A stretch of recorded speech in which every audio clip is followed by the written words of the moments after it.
সবাই আমাদের ব্যস্ত দৈনন্দিন জীবনে একজন পরামর্শদাতা খুঁজে পাওয়া কি কঠিন নয়? কর্মক্ষেত্রে, বাড়িতে বা জীবনের সংকটের মুহূর্তে যদি একজন নির্ভরযোগ্য পরামর্শদাতা বা সঙ্গী থাকে যিনি আমাদের সঙ্গে পথ চলেন, তবে তা কতটা আশ্বাসদায়ক হবে। মহান ভাববাদী ইলিয়া জানতেন যে ঈশ্বরের কাছে যাওয়ার সময় এগিয়ে আসছে। তিনি গিলগাল থেকে বৈথেলে, বৈথেল থেকে জেরিকোতে এবং তারপর জর্দন নদীতে ভ্রমণ করেন।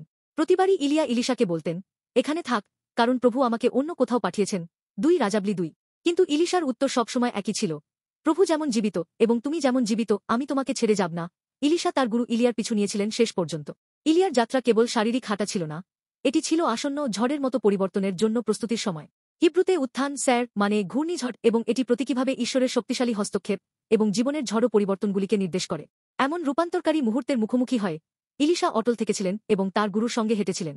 এই সঙ্গীতার মাধ্যমে ইলিশা তার ডাক এবং ভবিষ্যতের জন্য প্রস্তুত হচ্ছিলেন। আমাদের জীবনেও প্রায়শই অপ্রত্যাশিত ঝড় আসে।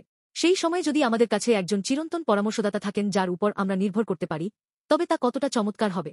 যিশু হলেন সেই চিরন্তন পরামর্শদাতা যিনি ইলিশার মতো কখনো আমাদের পাশ ছেড়ে যান না। যিশু ক্রুশে মারা গিয়েছিলেন এবং পুনরুত্থিত হয়েছিলেন, তার হতাশাগ্রস্ত শিষ্যদের কাছে এসেছিলেন। যখন পিতর 3 বার যিশুকে অস্বীকার করেছিলেন এবং নিরাশ হয়েছিলেন, তখন পুনরুত্থিত যিশু তাকে খুঁজে বের করেন এবং তাকে একটি নতুন মিশন দেন। যেমন ইলিয়া এবং ইলিশা একসঙ্গে হেঁটেছিলেন, তেমনি যিশু আমাদের সঙ্গে হাঁটেন, জীবনের পথে আমাদের পথ দেখান। আমাদের স্বপ্ন এবং লক্ষ্যের দিকে যাত্রায় যিশু কেবল একজন উপদেষ্টা নন, তিনি আমাদের সঙ্গে কষ্টের পথে হাঁটেন, আমাদের ব্যর্থতাগুলি বোঝেন এবং শেষ পর্যন্ত আমাদের একটি নতুন শুরু দেন। যেমন ইলিয়ার উত্থান খ্রিস্টের উত্থানের পূর্বাভাস দিয়েছিল, তেমনি যিশু মৃত্যুকে জয় করে স্বর্গে আরোহণ করেছিলেন, আমাদের চিরন্তন জীবন দান করেছেন।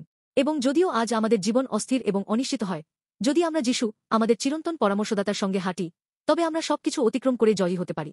আপনি কি আজ যিশুর সঙ্গে, যিনি আপনার সঙ্গে হাঁটেন, সেই চিরন্তন পরামর্শদাতার সাক্ষাৎ করতে চান?